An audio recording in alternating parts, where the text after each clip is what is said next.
Humanis Podcast, lestarikan budaya, membangun negeri. Hai Sobat Humanis, di sini kita akan membahas mengenai perekonomian di Provinsi Sulawesi Barat.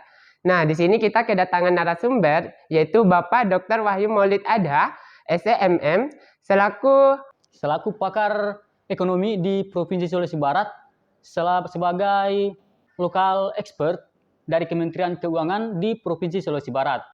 Nah, kami juga di sini sudah akrab sama Bapak karena salah satu wakil dekan di Fakultas Ekonomi Universitas Sulawesi Barat. Hai Bapak, apa kabar hari ini Pak? Alhamdulillah. Jadi langsung saja Pak untuk pembahasan kita yang pertama, yaitu mengenai bagaimana sih kondisi perekonomian di Provinsi Sulawesi Barat, mengingat bahwa Provinsi Sulawesi Barat ini merupakan daerah yang rawan akan bencana, khususnya bencana gempa. Jadi kira-kira melalui kondisi gempa ini Pak, bagaimana kondisi perekonomian yang akan timbul di tengah-tengah masyarakat? Oke, baik. Jadi saya mulai kejadian gempa pada tahun 2021 ya. Jadi memang kejadian gempa pada tahun 2021 itu kan memporak-porandakan ada dua kabupaten yang terkena imbas di Provinsi Sulawesi Barat, yaitu Kabupaten Mamuju dan Kabupaten Majene. Ya, tentu dari kerusakan itu tentu ada berpengaruh terhadap perekonomian di ekonomi Sulawesi Barat. Tetapi dari kejadian itu tentu ada banyak pelajaran ya bagi pemerintah Provinsi Sulawesi Barat terkait bagaimana mengatasi persoalan pasca gempa. Jadi yang menjadi yang menjadi hal yang mendorong itu perekonomian itu kan di Sulawesi Barat kan ada tiga sebenarnya itu ya, ada tiga sektor, terutama kalau kita melihat dari sisi lapangan usaha. Itu ada sektor pertanian, perkebunan, perikanan yang pertama, terus yang kedua adalah sektor industri pengolahan, dan yang ketiga itu adalah sektor perdagangan ya, dalam hal ini adalah UMKM ya. Nah, ada beberapa instrumen yang diberikan oleh pemerintah Provinsi Sulawesi Barat untuk kembali membangkitkan itu perekonomian ya, baik dari pertanian, kehutanan, perikanan, terus kemudian sektor industri pengolahan dan sektor perdagangan ya, dalam hal ini UMKM. Tapi yang paling yang paling banyak disentuh adalah sektor perdagangan ya, yaitu UMKM. Karena kita ketahui bersama PDRB Sulbar itu kan juga termasuk ditopang oleh perdagangan ya, dalam hal ini adalah UMKM dengan memberikan berbagai bantuan ya untuk membangkitkan atau menggeliatkan kembali UMKM ini agar bergerak sehingga perekonomian itu bisa tumbuh kembali. Jadi itu hal-hal yang dilakukan dari sektor perdagangan. Belum lagi sektor-sektor lain tadi yang saya sampaikan ini seperti pertanian, perkebunan. Tentu juga ada instrumen yang dilakukan oleh pemerintah dalam hal ini untuk bagaimana agar normal kembali ya, seperti harga nilai tukar nelayan, harga nilai tukar petani ya, sehingga penghasilan petani dan nelayan itu yang notabene adalah kebanyakan yang dikerjakan oleh masyarakat Sulawesi Barat, tentu bisa mendorong pendapatannya ya, sehingga pendapatan per kapita mengalami peningkatan dan kemudian bisa mendorong pertumbuhan ekonomi secara keseluruhan. Kira-kira seperti itu ya kalau dari kejadian gempa kemarin. Nah, untuk saat ini, untuk triwulan kedua, Sulawesi Barat sebenarnya ekonominya sudah tumbuh bagus ya. Pencapaian pertumbuhan ekonomi itu sudah berada di angka 6,42%, dan itu berada di atas perekonomian secara nasional yang tumbuh hanya sekitar 5,12%. Nah, tetap juga ditunjang oleh dari sisi pengeluaran itu tiga sektor tadi itu yang saya sampaikan, sektor pertanian, perkebunan dan perikanan, terus sektor industri pengolahan dan sektor perdagangan ya, dalam hal ini adalah UMKM yang lebih besar. Kemudian dari sisi pengeluaran adalah konsumsi masyarakat juga cukup tumbuh positif, cukup bagus ya, untuk dari sisi pengeluaran ya. Jadi pengeluaran masyarakat itu yang sangat dominan itu di atas angka kurang lebih 37% ya dari sisi pengeluaran ya, pengeluaran masyarakat dalam konsumsi masyarakat ya. Nah, ada beberapa kejadian-kejadian atau fenomena yang terjadi yang membuat pengeluaran masyarakat meningkat itu seperti adanya hari HKBNI, hari-hari besar keagamaan, terus ada beberapa kegiatan-kegiatan yang dilakukan oleh pemerintah provinsi, misalnya ada expo ya, expo kewirausahaan, ataukah ada semacam pameran ya yang dilakukan oleh pemerintah provinsi, yang kemudian itu membuat UMKM juga bisa berpartisipasi di situ, dan sektor pengeluaran juga, kemudian hotel mengalami peningkatan dan seterusnya. Kira-kira seperti itu ya. Tapi untuk triwulan kedua kita tumbuh positif ya, dan itu berada di atas angka pertumbuhan ekonomi secara nasional. Jadi berbicara kalau misalnya ini kan 2021 itu baru gempa, dan sekarang 2023 Ya, Sulawesi Barat sudah menempati posisi di mana angka pertumbuhannya itu lebih tinggi di daripada nasional untuk triwulan kedua, Iya, triwulan kedua tahun triwulan keduanya. 2023. Apakah ini suatu pertanda bahwa masyarakat sudah dapat mampu dalam bangkit setelah adanya Ya, bencana? kira-kira seperti itu ya, karena tumbuhnya itu sudah melampaui angka pertumbuhan ekonomi nasional. Karena selama ini pertumbuhan ekonomi kita Sulawesi Barat itu sejak tahun 2020 COVID ya, dan pasca COVID sampai tahun 2022 akhir, dari secara agregat pertumbuhan ekonomi kita itu kita selalu berada di bawah pertumbuhan ekonomi nasional. Tapi nanti di triwulan kedua ini alhamdulillah kita justru tumbuhnya itu kalau tidak salah kita berada di urutan ketiga ya, pertumbuhan ekonomi di Sulawesi Papua ya. Sulawesi Papua, dan kita cukup masuk ke 5 besar pertumbuhannya ya. Kita masih dikala oleh Maluku Utara, terus dari Sulawesi Tengah, kemudian Sulawesi Barat. Kita peringkat ketiga kalau tidak salah itu di kawasan Sulampua ya. Sulawesi, Maluku dan Papua ya. Itu kita ada 3 besar di situ. Pertumbuhan ekonominya yang cukup bagus trennya di triwulan ketiga ini. Triwulan kedua. Kira begitu.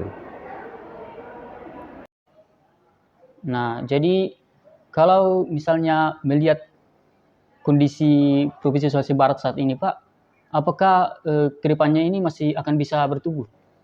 Saya rasa masih bisa ya. Artinya tentu pemerintah kan berupaya ya. Ini kan sekarang ada program dari badan BNPB, Badan Nasional Penanggulangan Bencana ya, bekerja sama dengan pemerintah provinsi, dalam hal ini adalah BPBD Provinsi Sulawesi Barat, Penanggulangan Bencana Provinsi Sulawesi Barat. Itu kan selalu melakukan sosialisasi terkait dengan manajemen kebencanaan ya. Karena kita ketahui bersama Sulawesi Barat ini adalah daerah rawan bencana, bahkan menjadi daerah yang menjadi masuk prioritas rawan bencana ya di secara nasional ya, tinggi, indeksnya tinggi ya. Jadi tentu pemerintah provinsi berusaha untuk bagaimana pemerintah kabupaten yang ada di Sulawesi Barat itu, karena rawan bencana, itu bisa melakukan mitigasi bencana ya, supaya tidak memberikan dampak yang luar biasa. Nah, ini saya pikir adalah hal yang bagus ya, yang dilakukan oleh pemerintah provinsi bekerjasama dengan pemerintah pusat dalam hal manajemen bencana. Karena biar bagaimana daerah itu secara infrastrukturnya bagus misalnya, tetapi kalau daerahnya adalah rawan bencana, maka biasanya kan investor itu akan berpikir untuk melakukan investasi. Nah, dari program itu manajemen bencana ini diharapkan ya, itu kemudian bisa mendorong investasi di Sulawesi Barat, karena kita memang dari investasi itu indeksnya masih rendah ya, terutama investasi dari penanaman modal asing ya. Nah, ini kan kita mau mendorong bagaimana sektor-sektor unggulan kita seperti pertanian, perikanan dan perkebunan itu bisa didorong melakukan hilirisasi ya, termasuk juga perikanan tadi ya. Jadi ada hilirisasi. Kita jangan terfokus hanya satu industri pengolahan yang dominan ya. Karena kita ketahui bersama kalau Sulawesi Barat itu industri pengolahan dominan itu adalah sawit ya. Kita mau juga ada komoditas lain yang notabene bisa mendorong pertumbuhan ekonomi kita selain dari industri pengolahan sawit. Seperti kakao misalnya ya. Kakao ini kan juga kita termasuk daerah potensial ya. Karena kita berada di peringkat keempat produsen kakao terbesar di Indonesia atau secara nasional. Jadi hal-hal itu saya pikir yang perlu dilakukan ya. Investasi terkait dengan hilirisasi sektor-sektor unggulan yang ada di Sulawesi Barat.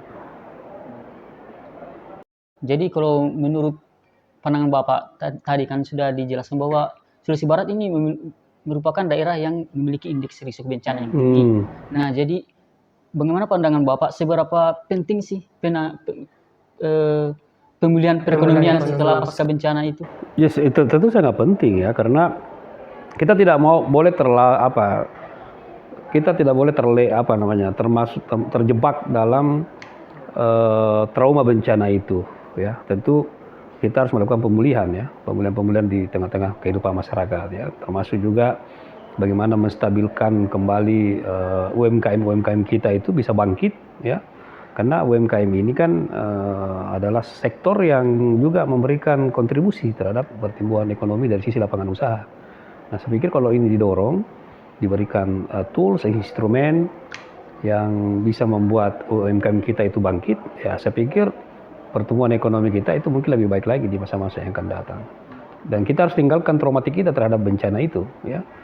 Dan kita harus meyakinkan para investor bahwa Sulawesi Barat ini dari sisi mitigasi bencananya sudah bagus ya, sehingga ada keyakinan mereka untuk melakukan investasi di daerah kita. Karena sekarang ini kendala utama dari DTSP itu Dinas Penanaman Modal itu terkait karena adanya investor yang mengkhawatirkan ketika melakukan investasi akan kemudian membuat investasi mereka itu bisa berdampak buruk bagi investor. Nah, itu kan menjadi pertimbangannya itu ya. Maka mereka perlu diyakinkan itu ya, dengan mitigasi bencana di Sulawesi Barat yang semakin baik. Saya pikir itu. Jadi kekuatan perekonomian di Sulawesi Barat itu pada UMKM-nya ya, Pak? Termasuk salah satunya UMKM. Ya, tadi kan ada beberapa sektor ya, pertanian tadi, perkebunan ya. Kemudian industri pengolahan, itu ada 3 itu dari sisi lapangan usaha. Tapi kalau dari sisi pengeluaran itu ada konsumsi rumah tangga. Kan PDRB itu kan ditentukan oleh dua hal yang mendasar. Satu lapangan usaha, yang kedua adalah pengeluaran. Kalau pengeluaran itu konsumsi pemerintah. Konsumsi masyarakat di Sulawesi Barat itu yang tinggi ya. Jadi belanjanya adik-adik itu semakin banyak belanja kan semakin bagus sebenarnya itu ya.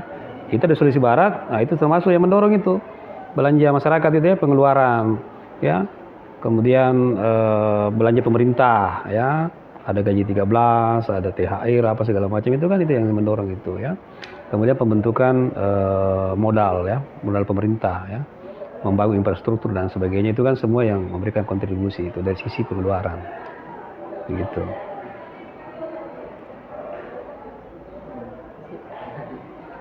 Apalagi yang mau disampaikan? Jadi mungkin melihat pada kondisi yang saat ini masih mengkhawatirkan terus Pak atas bencana yang terus terjadi. Nah, apakah dari sisi bencana ini dapat menurunkan nanti bagaimana kondisi perekonomian masyarakat? Itu sudah pasti kalau ada bencana kan, karena kan akan ada terganggu, perekonomian kan terganggu ya. Misalnya longsor, hujan keras, longsor gitu kan harus lalu lintas kan tidak akan lancar kan, dan itu akan mengganggu perekonomian itu. Dan ini semua yang harus diwaspadai, harus di manage dengan baik, manajemen kebencanaan itu supaya tidak terjadi tanah longsor. Kita kan bencana yang paling banyak itu kan seperti itu, longsor ya. Kalau musim hujan, terus gempa bumi ya. Itu juga menjadi momok yang menakutkan di Sulawesi Barat. Pasti akan terganggu perekonomian itu. Tapi kalau bagus pengelolaan manajemen bencana kita, itu juga akan bisa meminimalisir kerusakan-kerusakan yang terjadi. Artinya kita harus siap menghadapi ketika terjadi bencana. Jadi mengenai perekonomian yang mungkin bisa dipengaruhi oleh bencana yang terjadi. Jadi bagaimana mitigasi bencana yang dipakai atau mitigasi bencana yang digunakan oleh pemerintah untuk dapat mengurangi seminimal mungkin bencana yang akan terjadi sehingga tidak berpengaruh terhadap perekonomian di masyarakat. Ya, itu memang perlu dilakukan itu ya. Makanya sekarang ini memang gencar itu tadi yang saya bilang BNPB ya, Badan Nasional Penanggulangan Bencana, bekerja sama dengan pemerintah provinsi, dalam hal ini BPBD Provinsi Sulawesi Barat, itu terus memberikan sosialisasi kepada masyarakat, bahkan kepada semua stakeholder yang ada di Sulawesi Barat untuk bagaimana mengantisipasi ketika terjadi bencana ya di Sulawesi Barat. Paling tidak meminimalisir itu kerusakan-kerusakan atau dampak-dampak yang bisa ditimbulkan ya, agar tidak mengganggu perekonomian ya. Karena kalau itu terjadi ya tidak di manajemen dari awal sejak dini, maka bisa menimbulkan masalah yang cukup besar ya terhadap perekonomian. Karena biasanya daerah yang terkena bencana seperti Sulawesi Tengah yang kita lihat kemarin itu kan, termasuk juga kita sebenarnya waktu itu kan sempat lumpuh itu perekonomian itu kan, akses untuk masuk ke daerah bencana itu kan sangat sulit kan, sehingga membuat perekonomian di daerah itu akan mengalami degradasi atau mengalami kemunduran ya. Karena tidak terjadinya perputaran ekonomi. Karena bencana ini bisa membuat perputaran ekonomi tidak terhenti ya. Karena adanya isolasi misalnya daerah-daerah yang tidak boleh dimasuki oleh dari daerah-daerah lain ya. Ya, bahkan bantuan pun biasanya kan sulit masuk kan. Bahkan ditahan di tengah jalan. Karena waktu terjadi bencana gempa bumi di Mamuju itu kan baru kita sampai di Malunda itu kan sudah ditahan di situ kan. Dan Sulawesi Barat termasuk salah satu instansi vertikal dalam hal perguruan tinggi yang melakukan terjun langsung memberikan bantuan ya kepada masyarakat yang terkena bencana. Bahkan kita aktif itu terlibat kemarin ini Fakultas Universitas Sulawesi Barat juga melakukan pendampingan ekonomi terhadap masyarakat pasca bencana, dalam ini adalah UMKM ya.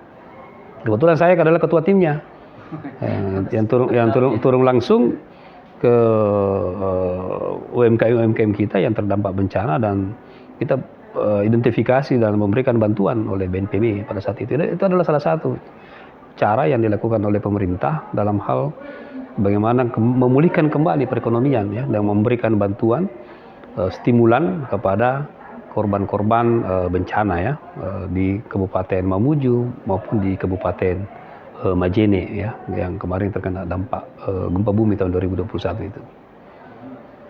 Dan salah satu sektor memang adalah sektor perdagangan ya. Sebenarnya ada beberapa sektor yang terkena dampak itu, bukan cuma perdagangan, termasuk juga sektor pariwisata kan. Dalam hal pariwisata itu paling terkena itu adalah perhotelan. Hotel. Ya, tidak berfungsi kan? Iya, Pak. Kemudian termasuk mall yang ada di Mamuju juga sampai sekarang belum beroperasi kan? Itu kan salah satu, semua itu yang terkena itu ya, dampaknya itu. Artinya perputaran ekonomi ya menjadi terhambat itu kalau ada bencana ya, menjadi harus memang dimitigasi dari awal agar tidak memberikan dampak yang lebih besar. Nah, Anda juga harus tahu bahwa selain tadi itu kan ada faktor-faktor yang menjadi masalah di Sulawesi Barat itu ya, dari sisi kesejahteraan masyarakat ya, seperti kemiskinan ya. Kemiskinan juga menjadi faktor yang prioritas itu kan, pengentasan kemiskinan itu di Sulawesi Barat itu. Karena kita berada di dari sisi angka kemiskinan itu kita tertinggi ya, bahkan melampaui dari kemiskinan secara nasional ya. Kemiskinan secara nasional itu hanya berada di kisaran 11, sekian persen tahun 2022. Sulawesi Barat itu adalah 14, sekian persen. Jadi lebih banyak orang miskin di Sulawesi Barat daripada kemiskinan secara nasional. Nah, ini yang juga menjadi ya, termasuk juga kemiskinan ekstrim ya di beberapa daerah. Yang paling utama itu di daerah Polewali Mandar ya, kemiskinan ekstrim, baru Kabupaten Majene. Ini hal-hal semua ini yang perlu dibenahi agar dari sisi kesejahteraan juga masyarakat itu semakin meningkat ya. Kalau masyarakat sejahtera, masyarakat welfare itu dalam economic science itu, maka tentu juga akan mendorong itu pertumbuhan ekonomi secara nasional ya, itu akan secara regional itu akan saya pikir cukup bagus ya, atau mengalami peningkatan ya. Cuma yang harus menjadi bahan evaluasi juga, pertumbuhan ekonomi juga meningkat, tentu juga harus diiringi atau dibarengi dengan kesejahteraan masyarakat. Karena percuma juga kalau tinggi pertumbuhan ekonomi, kemiskinan tinggi. Nah, jadi itu harus berjalan berbarengan itu. Pertumbuhan ekonomi tinggi, kesejahteraan masyarakat juga harus mestinya meningkat. Ya, tidak boleh kontradiktif antara peningkatan pertumbuhan ekonomi dan peningkatan kesejahteraan masyarakat. Jadi harus seimbang terus. Seimbang ya, Pak. Ya, supaya ini menjadi daerah yang cukup bagus dilirik dari sisi investasi kan termasuk itu. Baik, jadi mungkin sekian dulu untuk pembahasan kita pada podcast kali ini. Jadi terima kasih kepada Bapak yang sudah meluangkan waktunya. Jadi kesimpulan dari podcast kali ini bersama narasumber kita, Bapak Dr. Wahyu, yaitu bahwa mitigasi bencana itu sangat penting dilakukan untuk dapat memulihkan perekonomian di daerah atau yang terkena dampak bencana. Nah, seperti itu. Jadi mitigasi dari bencana itu perlu dilakukan jauh-jauh sebelum bencana terjadi agar perekonomian itu tidak terhambat di kemudian hari. Jadi sekian dulu untuk podcast kali ini. Humanis Podcast, lestarikan budaya, membangun negeri.